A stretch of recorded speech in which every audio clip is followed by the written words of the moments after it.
36-year-old Geeta works as a domestic helper in Delhi. She is a single parent who earns around 8,000 rupees each month. Despite the limited income, she has chosen to send her son to a private school instead of a government school. Kids in my locality going to government schools cannot read or speak English. My son can do both. I spend 3,000 rupees on his school fees and an additional 5 to 600 on transportation every month. I am the sole breadwinner of the house, but his education is my topmost priority. Geeta's story is not unique. A number of parents like her are increasingly opting for private schools for their children. Data from the District Information System for Education shows that between 2007 and 2013, enrollment in government schools declined by about 11.7 million. In contrast, enrollment in private schools went up by 27 million. The decline in enrollment is a worrying trend. This is more so given that it has happened despite a consistent increase in expenditure on government schools over the same period.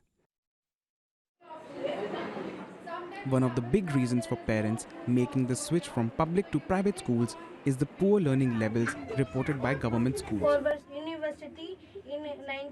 When I used to go to a government school, half the students would just mark their attendance and leave. We never had any activities and nobody even bothered to check our homework. But in my present school, we have to wear proper uniforms, and upon not completing our homework, we get punished.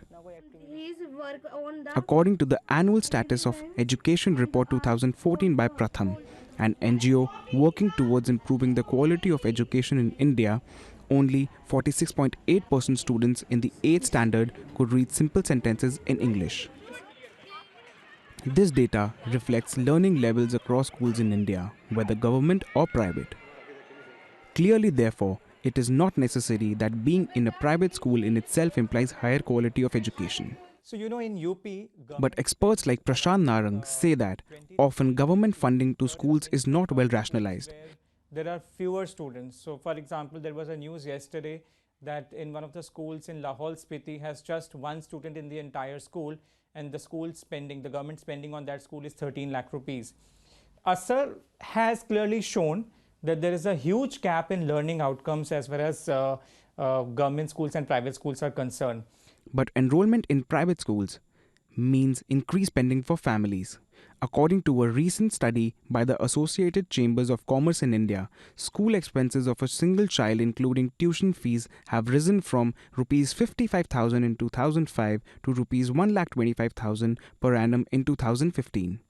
In addition, a report by the National Sample Survey Office shows that as of 2015, 1 out of every 4 students in India took private tuitions, with parents spending an average of rupees 2,000 per year for these classes.